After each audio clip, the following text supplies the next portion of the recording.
Sharing this moment together is what I hoped for. Sang una ko ikaw nga nakita, naglaom ako nga nagtalang ako, kag nakasulod sa isa ka matahom nga dalagkuhan. Ikaw ang babae nga madugay ko nga ginapangita kag ginahulan. Nagpangako ka nga kamatayo lang ang makapabulag sa imo kag sa ako. Apang karon, ina lang ang masiling mo. Sorry. Nga. I am so sorry. Okay, just go. Apang hindi na magbalikin. Hindi mo ako makita nga nagahibik. Bangod ang akong mga luha. Ari lang sa sulod sa akong dugang. Apang ko magabot ang tiun nga pahibiun kanila. Magbalik ka sa ako. Ari lang ako diri. Kag nagahulat gihapon sa imo. Argay! Gintampa mo ako? Akig ka kay ginalukan ko ikaw? Torpe. Sorry pero I love you. Promise. Kadamo sang tsansa ang ginhatag ko sa imo para halukan mo ako. Tapos, isa lang masarangan mo? Torpe. Mga tinaga nga masakit, masubo, masadya, nga halin sa mga lamharon nga kasing-kasing nga nagahigugma. Initanan makita naton sa mga pinanidlang sang isa ka diary. Kagini, hatagan naton sang kabuhi diri sa aton palatuntunan, Dear Diary. Dulot sa inyo sang Bumbo Radio.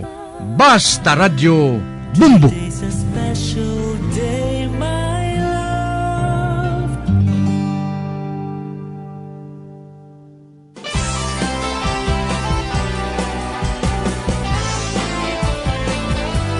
Kagkaron sa kasugpon sang sulat nga ginpadala sa aton diri sa palatuntunan, Dear Diary.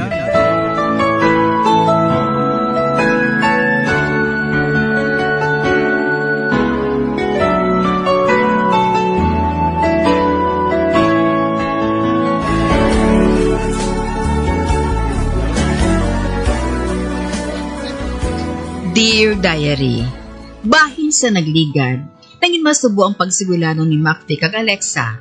Kag samtang nagapautwa sila sang inapagpalangga sa isa kag isa. Nagtindog si Macfi nga matulo ang luha kanagkadto sa bintana. Sa hinali lang, nagtindog man si Alexa kanang sunod sa iya. Apang jutayan na siya matumba, kunula siya nasalo ni Macfi. Ginkadtuan siya ni nanay kag inusisa. Kag amon nila ang kalipay sing ako ni Loy, sang mahibalaan sini, nabuhi pa si Alexa. Nagpadayon sila sang pagsigilano ni Macfi. Sa pagpadayon ko pagil.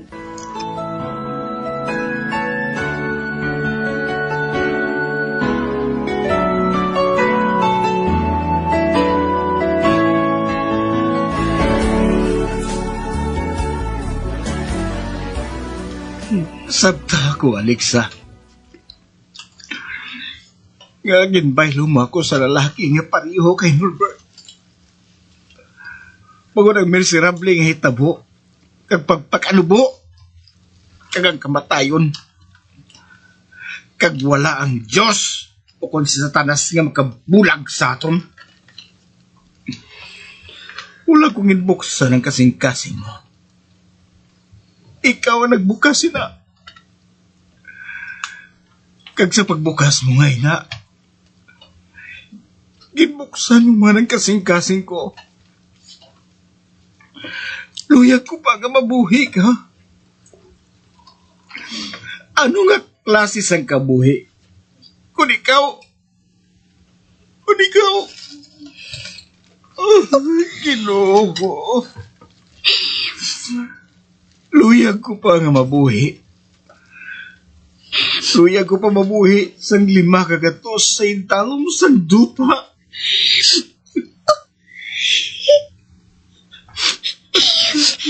Bayaya ko. Bayaya ko. Kung nakaimo man ako sa sala,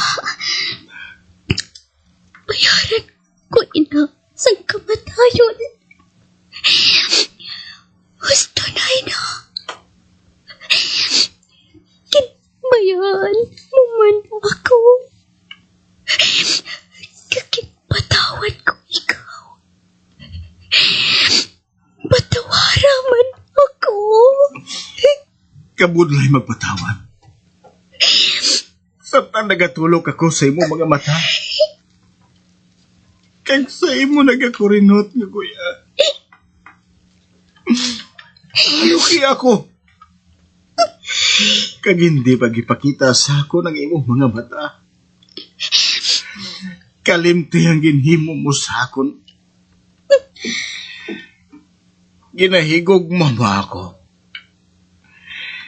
Ginahigog mo ako ang akon murderer. Apang ikaw, saan ko mabuhat ina?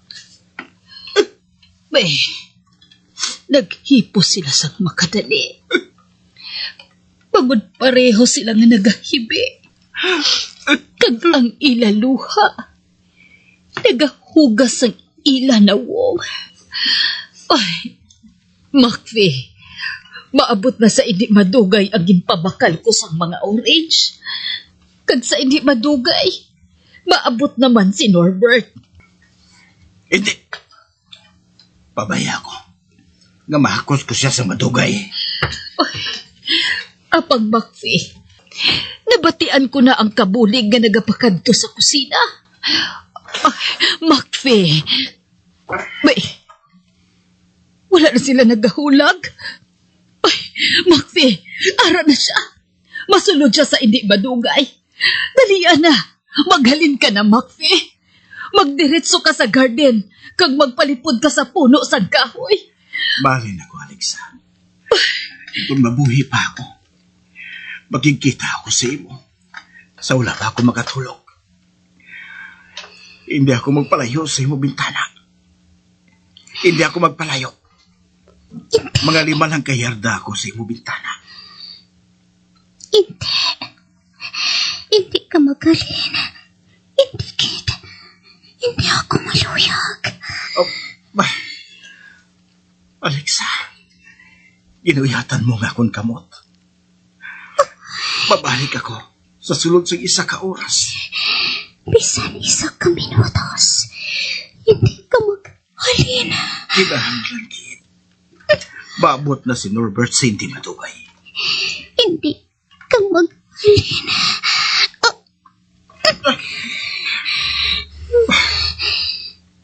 Naghugot pa ang pag-uyat ni Alexa sa kamot ko. Hindi ka maghalin. Amo, naining katapusan. Makfi, hindi kita pagsakitan ni Norbert. Makfi, mapatay ako. Mapatay ako. Bahala na. Ari na siya. Kuntiroon niya ako. Mapatay ako. Nga ari sa imuloy ko. Be, naghatsanay sila liwat. Kag-ara, nabatian ko na nga ang pagpasaka sa akon agalon. Ay, Diyos ko, nagatulo ng akon balha sa kahadlok. Makfi, hindi ka magpati sa ginahambal niya. Wala siya makahibalo kung anong ginapanghambal niya. Mapatay bala siya. Bagod wala niya mahibal ang ginbuhat mo. Ay, magtindog ka na dira. Pilita nga magpalos sa iya. Ay, amoy ng pinakawala sa pulos nga himo mo. Ay, tapos gid kita karon. Ay, ara nang akon agalon. Kag ang mga kabulig. Ay, tapos gid kita tanan, Makfi. humos niyang iya mga kamot. Kag nabatian ko nga nagadasig pagid ang pagsaka ni Norbert. Kay nakabati siya sa gahon. Apang sa bihak sang nabatyagan ko nga kakugmat. Nalipay ako. Sang makita ko nga nahulog ang kamot ni Alexa. Kag amuman ang iya ulo sa paghakos sa iya ni Macfi. Be, arang si Norbert, nagatindog siya sa pertahan. Be, katingala kag kaakig ang nakita ko sa iya nawong. Kung ano man ang ginaplano niya nga buhaton, wala akong makahibalo. Apang nabutang na ni Macfi si Alexa. Kung hindi ka palupos ka malain, buligi siya na. Pagkatapos, basta gilanon kita. Nagkanto siya sa salas. Kag nagasedya si Norbert, nabuligan ko si Alexa nga maumpawan. Oy, nalimta ni Norbert ang iya kaakig. Tungod sang pagkabalakan niya kay Alexa.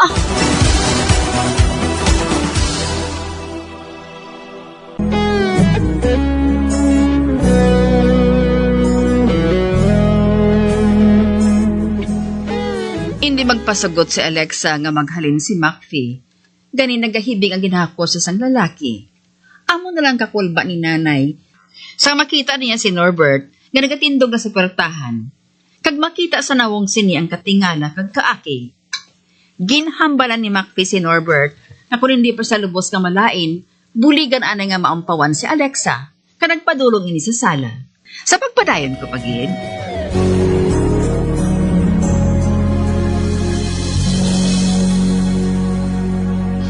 Maghalin ka na palihog, Macfi.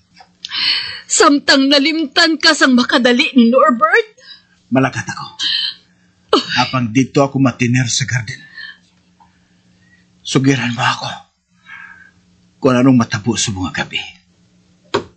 Aral ako sa italong sang kahoy. Tandaan mo ina. Kay mabalik ako. Ara man si Norbert o kung wala.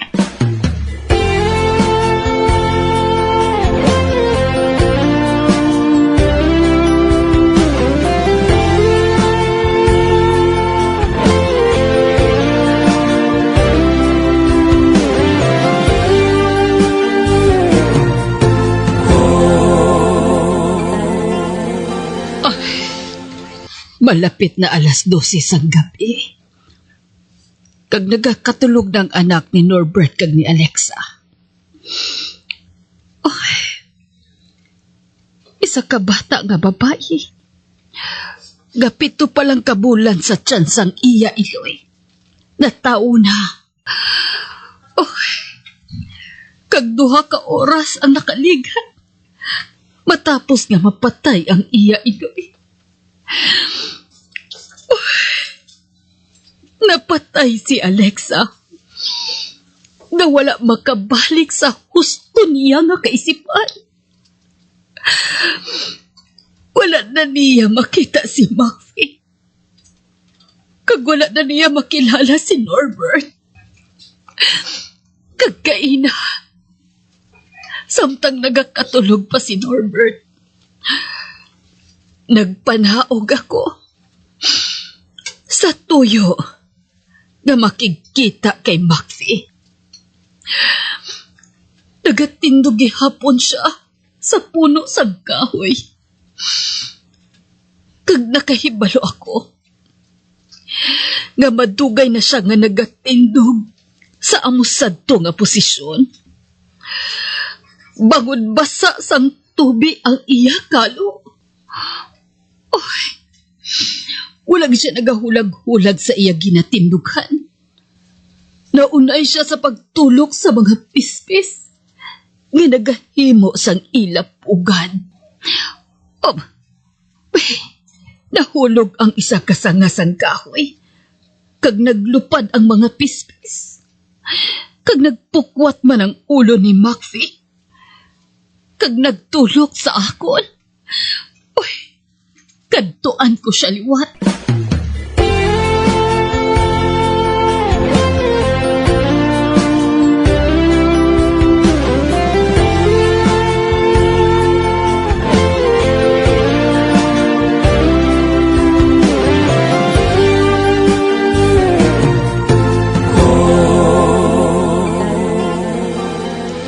Patay na siya.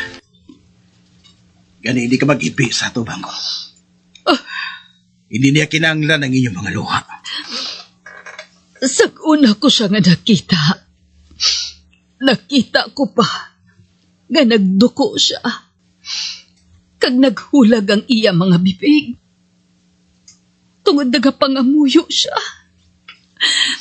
Paano siya napatay? Malinong. Nabatsagan ko. Nga may isa pagkapulso nga nagapitik sa iya dugan. Kag sang wala magdugay. Wala na ako sang may nabatsagan nga pagpitik. Naglahinambitan ba lang niya ako? Wala na makabalik ang iya ni mo, Makfi. Kag hindi na niya makilala ang bisan sino. Pagkatapos ng bayaan mo siya. Ay, Makfi. Napatay siya nga mayuhom sa iya bibig. Kag kamay pa nga amo man inang matabo sa iya sa pihak na kapuhi. Kabay na makabugtaw siya sa yakabudlayan. Nagabutig siya tugtog sa katapusan. Dihin na siya. Wala na tari. Wala. Bisan din. Alexa Estrella. Kabay pa. Nga hindi ka maglinong, tubtob nagakabuhi ako. Siling mo, ginpatay ko ikaw. Murtuhi ako. Man, ginpatay ko man ayan ikaw. Ginamurtuhan sa ginpatay ang nagpatay sa iya. Nakahibalo ako. Ngang kalag, nagkalagaw sa duta. Magkari ka, Alexa. Bisan sa ano nga forma. Pabuha nga ako. Hindi ako magpabilin sa kadulong. Diyos ko, hindi na ako mabuhi. Nga wala na sa akong kabuhi si Alexa. Hindi na ako mabuhi. Nga wala na ang akong kalag. Hindi na ako mabuhi. Pe, kinalampos niyang iya ulo sa puno sa kahoy. Ginasige niya lampos ang iya ulo sa kahoy. Kagatanaw siya sa langit. Dungan sa pagsinggit. Hindi singgit sa isa ka tao. Kundi singgit sa isa ka sapat nga ginpatay sang patalong. Kag mataliwis nga bagay. Uy, nakita ko. Nga bandamo na sang dugo sa puno sang kahoy sa diin. Ginlampos niya ang iya ulo. Kag nakahibalo ako. Nga bugos yung gabi niya inihimuon. Ay, mahalin ako dire. Pagod wala man ako sang mabulig sa iya. Mahalin na lang ako.